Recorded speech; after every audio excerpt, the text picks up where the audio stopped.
India Legal presents Courts Roundup.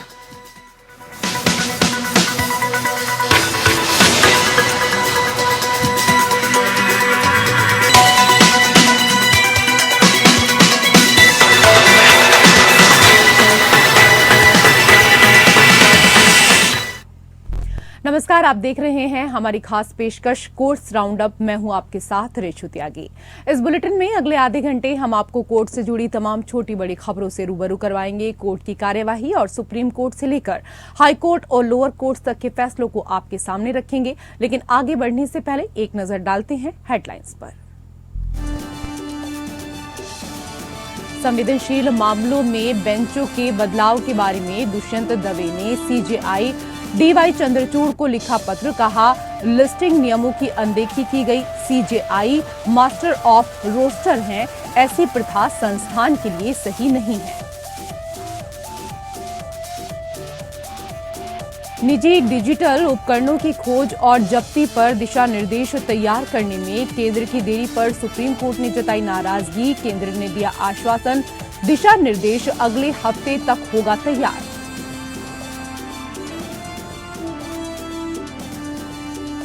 Arbitration पर supreme court ने दिया अहम फैसला। कहा, कंपनियों के समूह का सिद्धांत मध्यस्थता कार्यवाही पर लागू। गैर हस्ताक्षरकर्ता पक्षों को मध्यस्थता में अजनबी नहीं माना जा सकता। बीमा दावों के लिए आयुष को एलोपैथी के बराबर माने, समान राशि तय करी। मद्रास उच्च न्यायालय ने IRDAI से कहा।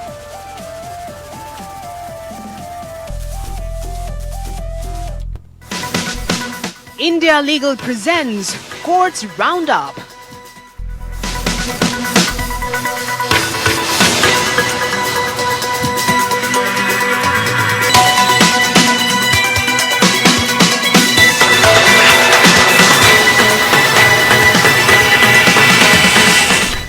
कोर्ट से जुड़ी खबरें अब विस्तार से। वरिष्ठ अधिवक्ता दुष्यंत दवे ने सुप्रीम कोर्ट में संवेदनशील मामलों में बेंच बदलने पर आपत्ति जताई है। दवे ने सीजेआई डीवाई चंद्रचूड़ को पत्र लिखकर ऐतराज जताया। उन्होंने कहा कि वक्त मांगने के बावजूद मैं सीजेआई से मिल नहीं सका, इसलिए ये पत्र सार्वजनिक तौर पर लिख रहा हूं। दवे ने दावा किया कि कुछ पीठों द्वारा कई मामलों को स्थानांतरित कर दिया गया और उन्हें अन्य पीठों के समक्ष सूचीबद्ध कर दिया, जो सुप्रीम कोर्ट के नियमों और handbook on practice and procedure का उल्लंघन है। दवे ने कहा कि सीजेआई मास्टर ऑफ रोस्टर हैं और ऐसी प्रथा संस्थान के लिए सही नहीं है।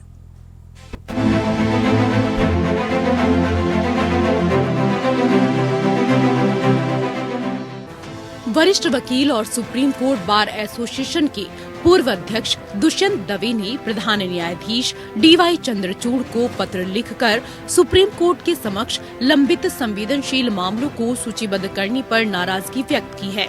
प्रधान न्यायाधीश को संबोधित खुले पत्र में दवे ने दावा किया कि कुछ पीठों द्वारा सुने जा रहे कई मामलों को उच्चतम न्यायालय के नियमों और handbook on practice and procedure का उल्लंघन करते हुए अन्य पीठों के समक्ष सूचीबद्ध कर दिया गया।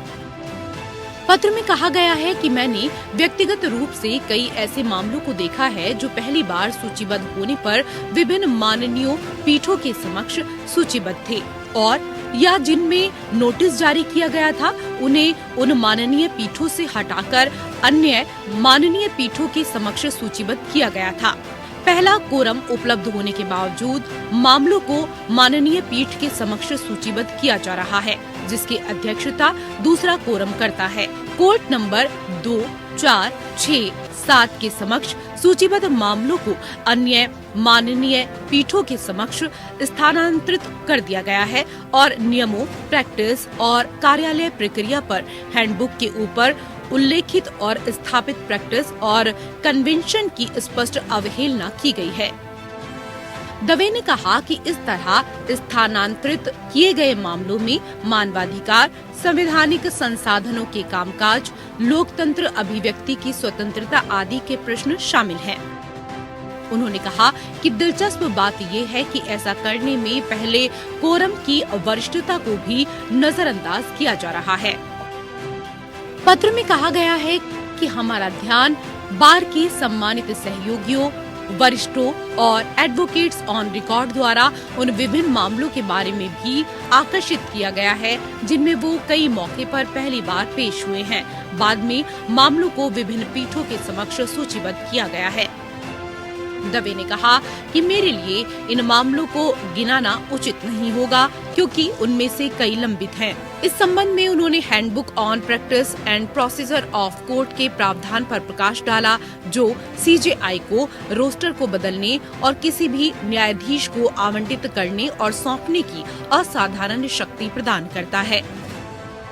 दवे ने कहा कि हालांकि सीजेआई केवल परंपरा के अनुसार शक्ति का प्रयोग कर सकते हैं और यदि रोस्टर के अनुसार कोरम उपलब्ध है तो प्रधान न्यायाधीश उपलब्ध कोरम के समक्ष किसी भी मामले को ले जाने और इसे दूसरे के समक्ष रखने की शक्ति का उपयोग नहीं कर सकते हैं। उन्होंने कहा कि इस तरह की प्रथा संस्थान के लिए अच्छी नहीं है और इसलिए सुधारात्मक कदम उठाए जाने चाहिए। ये घटना ऐसे समय में सामने आई है जब वरिष्ठ अधिवक्ता ने खुली अदालत में टिप्पणी की थी कि न्यायमूर्ति अनिरुद्ध बोस की अध्यक्षता वाली पीठ द्वारा पहले सुने गए मामले को गलत तरीके से न्यायमूर्ति बेला एम त्रिवेदी की अध्यक्षता वाली पीठ को स्थानांतरित किया जा रहा है जो न्यायमूर्ति बोस से जूनियर हैं।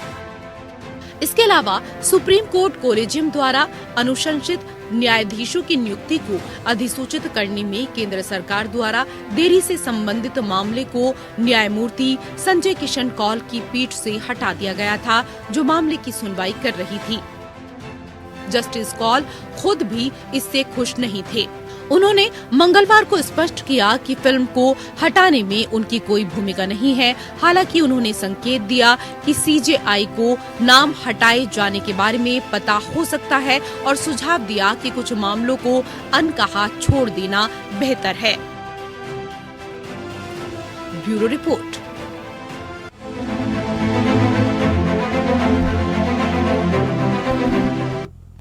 और उधर व्यक्तिगत डिजिटल उपकरणों की तलाशी जब्ती के लिए दिशा निर्देश तैयार करने में देरी पर सुप्रीम कोर्ट ने केंद्र से प्रक्रिया में तेजी लाने को कहा है।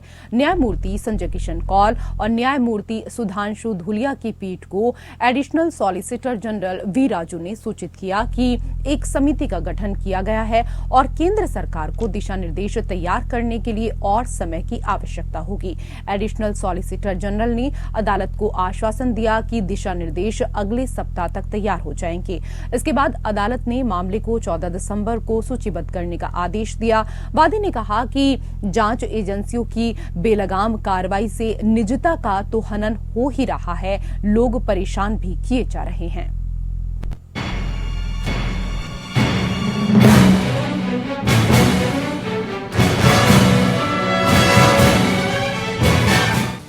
सुप्रीम कोर्ट ने पुलिस और केंद्रीय एजेंसियों द्वारा व्यक्तिगत डिजिटल उपकरणों की खोज और जब्ती को नियंत्रण करने के लिए दिशा निर्देश तैयार करने में केंद्र सरकार द्वारा देरी पर अपना असंतोष जाहिर किया है।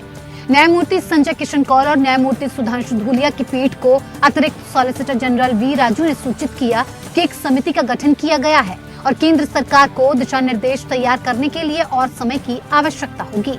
एएसजी ने कहा कि सकारात्मक काम चल रहा है।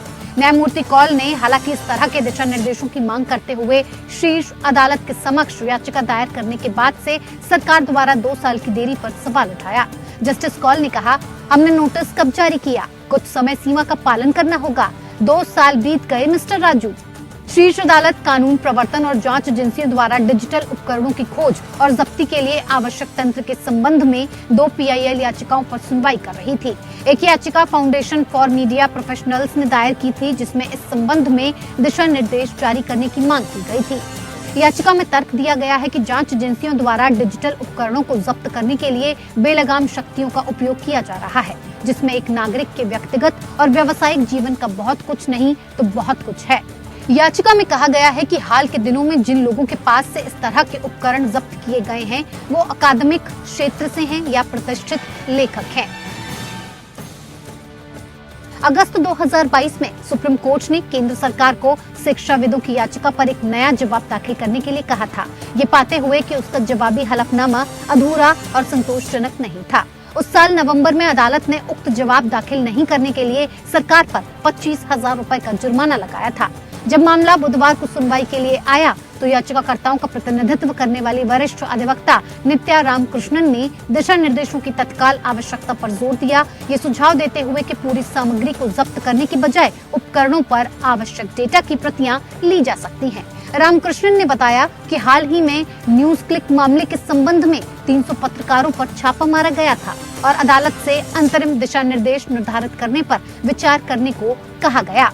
अदालत ने स्थिति की गंभीरता को स्वीकार किया। दिशा निर्देशों के निर्माण के बारे में सरकार के आश्वासन के बारे में संदेह व्यक्त किया। Bureau report, APN।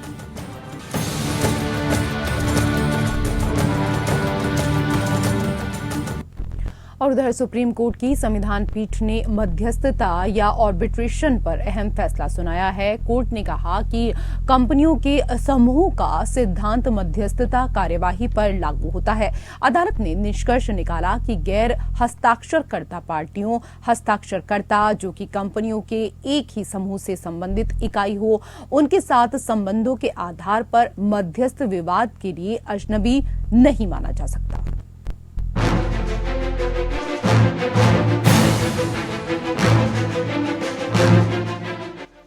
Supreme court की एक संविधान पीठ ने फैसला सुनाया कि कंपनियों के समूह का सिद्धांत भारत में मध्यस्थता कार्यवाही पर लागू होगा। कंपनियों का समूह सिद्धांत कहता है कि एक कंपनी जो मध्यस्थता समझौते के लिए गैर हस्ताक्षर करता है, समझौते से बाध्य होगी अगर ऐसी कंपनी उसी समूह की कंपनियों की सदस्य है जिसने समझौते पर हस्ताक्षर किए थे। सिद्धांत ये मानता है कि मध्यस्थता समझौते के पक्ष पारस्परिक रूप से ऐसे गैर हस्ताक्षरकर्ता के लिए बाध्य होने का इरादा रखते हैं। प्रधान न्यायाधीश DY चंद्रचूड़, न्यायमूर्ति ऋषिकेश रॉय, न्यायमूर्ति PS नरसिम्हा, न्यायमूर्ति JB पारदीवाला और न्यायमूर्ति मनोज मिश्रा की संविधान पीठ ने निष्कर्ष निकाला कि हस्ताक्षरकर्ता के साथ उनके संबंधों और वाणिज्यिक गतिविधियों में संलग्न होने के आधार पर गैर हस्ताक्षरकर्ता पक्षों को मध्यस्थता के तहत विवाद के लिए अजनबी नहीं माना जा सकता। ये फैसला मध्यस्थता कार्यवाही से उत्पन्न एक मामले में आया है। पीठ द्वारा निम्नलिखित मुद्दों पर विचार किया गया। क्या कंपनियों के समूह के सिद्धांत को मध्यस्थता अधिनियम की धारा 8 में पढ़ा जाना चाहिए या क्या ये किसी भी वैधानिक प्रावधान से स्वतंत्र भारतीय न्याय शास्त्र में मौजूद हो सकता है? क्या कंपनियों के समूह के सिद्धांत को एकल आर्थिक वास्तविकता के सिद्धांत के आधार पर लागू किया जाना चाहिए? क्या कंपनियों के समूह के सिद्धांत को पार्टियों के बीच निहित सहमति या मध्यस्थता के इरादे की व्याख्या करने के साधन के रूप में माना जाना चाहिए? अदालत ने जोर देकर कहा कि मध्यस्थता अनुबंध का मामला है और सहमति सर्वोपरि। किसी को भी उनकी सहमति के बिना मध्यस्थता के लिए प्रस्तुत करने के लिए मजबूर नहीं किया जा सकता है। पीठ ने कहा कि अदालतों को ये निर्धारित करना होगा कि मध्यस्थता समझौते पर हस्ताक्षर नहीं करने वाले का इरादा हस्ताक्षरकर्ता के साथ कानूनी संबंध बनाना है या नहीं, और क्या वो मध्यस्थता समझौते से बाध्य होने के लिए सहमत है।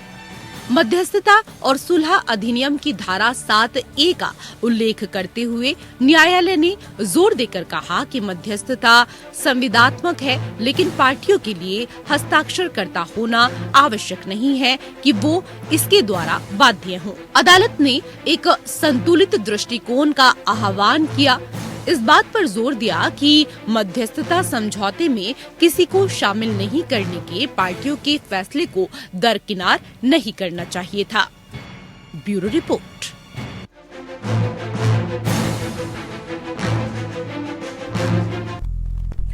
और अब आइए समझते हैं कि मध्यस्थता में ग्रुप ऑफ कंपनी की थ्योरी क्या है। इंडिया लीगल की वेब रिपोर्टर इसके बारे में जानकारी दे रहे हैं।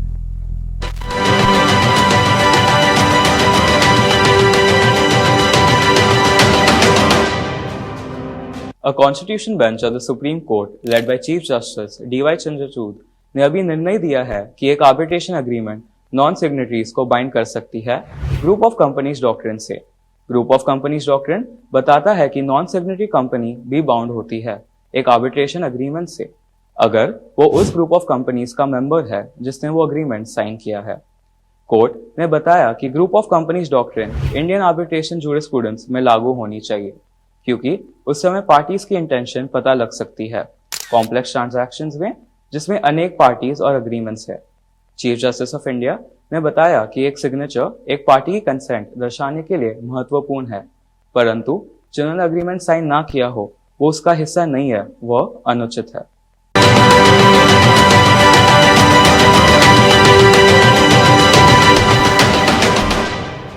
नागरिकता अधिनियम या CAA की धारा 6A की संवैधानिक वैधता पर सुनवाई सुप्रीम कोर्ट में हुई।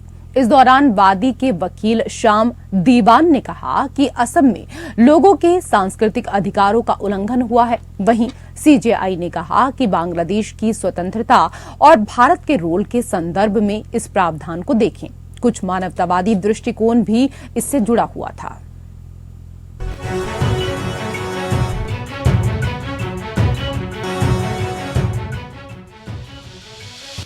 नागरिकता अधिनियम या CAA की धारा 6A की संवैधानिक वैधता को चुनौती देने वाली याचिकाओं पर सुनवाई के दौरान CJI की अध्यक्षता वाली संविधान पीठ बेंच ने मौखिक रूप से कहा कि धारा 6A को बांग्लादेश की स्वतंत्रता में भारत द्वारा निभाई गई महत्वपूर्ण भूमिका के आलोक में देखा जाना चाहिए। CJI ने कहा कि अगर संसद केवल अवैध अप्रवासियों के एक समूह को रियायत दे देती है तो ये एक अलग स्थिति होगी, लेकिन इस बात से इनकार नहीं किया जा सकता कि धारा 6A एक ऐसे बिंदु पर लागू की गई थी जो हमारे इतिहास से गहराई से जुड़ा हुआ है। CJI का मानना था कि भारत भी उतना ही युद्ध का हिस्सा था जितना बांग्लादेश था। ऐसे में उस समय संसद उस दौरान लोगों के हुए अप्रवास को पूरी तरीके से अवैध नहीं माना जा सकता, क्योंकि ये कुछ मानवतावादी दृष्टिकोण भी जुड़ा हुआ था।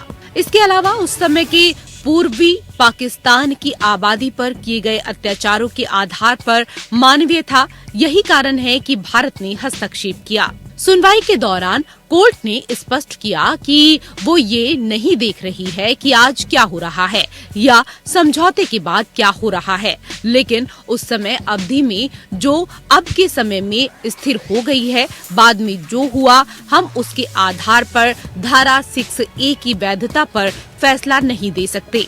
याचिकाकर्ताओं की ओर से वरिष्ठ वकील श्याम दीवान ने टिप्पणी करते हुए कहा कि इस तरह के प्रावधान से असम में लोगों के सांस्कृतिक अधिकारों का उल्लंघन करते हुए जनसांख्यिकी पर आक्रमण हुआ है।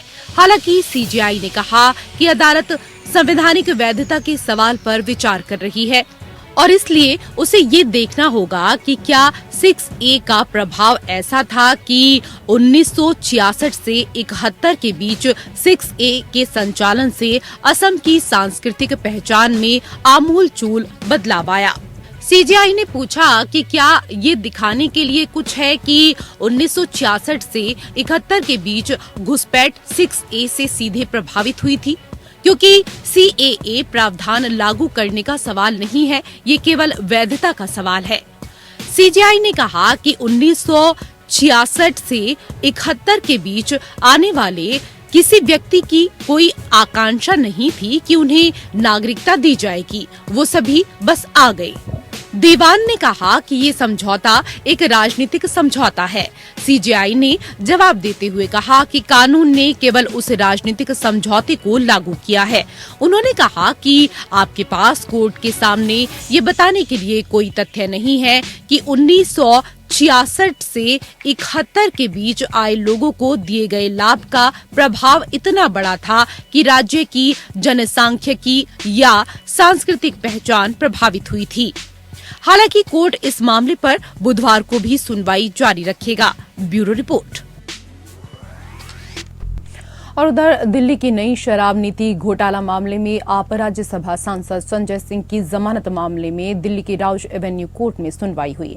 संजय सिंह के वकील ने जमानत की मांग की और कहा कि उनकी तरफ से कहा कि मैं जमीन से जुड़ा हुआ नेता होने के नाते देश छोड़कर भागने का कोई खतरा नहीं है।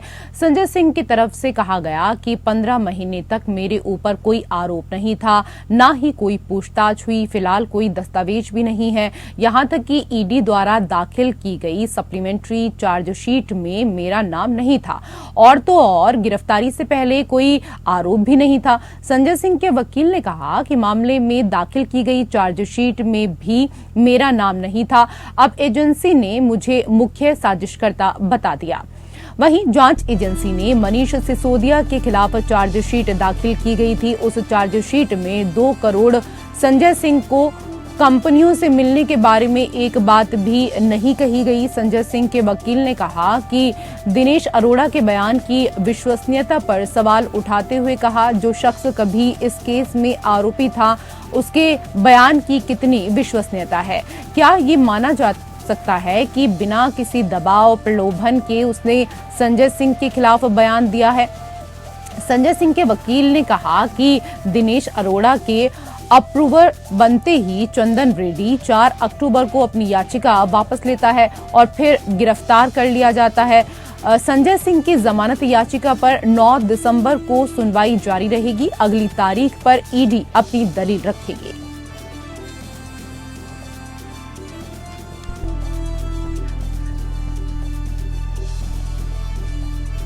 उधर मद्रास उच्च न्यायालय ने हाल ही में भारतीय बीमा नियामक और विकास प्राधिकरण या IRDAI को बीमा दावों से निपटते समय आयुर्वेद, योग, प्राकृतिक चिकित्सा, यूनानी, सिद्ध और होम्योपैथी आयुष उपचारों को एलोपैथी के बराबर मानने का निर्देश दिया है। न्यायमूर्ति N आनंद वेंकटेश ने 21 नवंबर को पारित एक आदेश में कहा कि बीमा कंपनियों की ओर से आयुष उपचारों पर एलोपैथी को प्राथमिकता देना या किसी की बीमा योजना में आयुष और एलोपैथी उपचार के लिए अलग अलग अधिकतम सीमा और प्रतिपूर्ति राशि तय करना भेदभावपूर्ण है।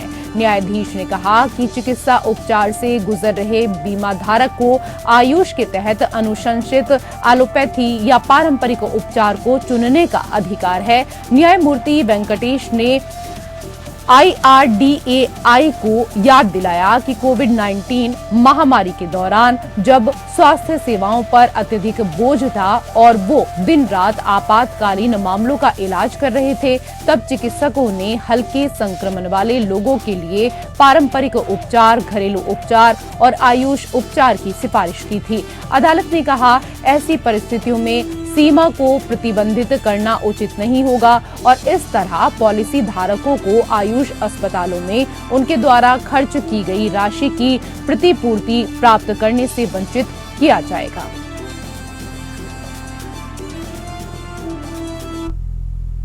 फिलहाल कोर्ट से जुड़ी खबरों में मेरे साथ इतना ही। नमस्कार। India Legal presents Courts Roundup.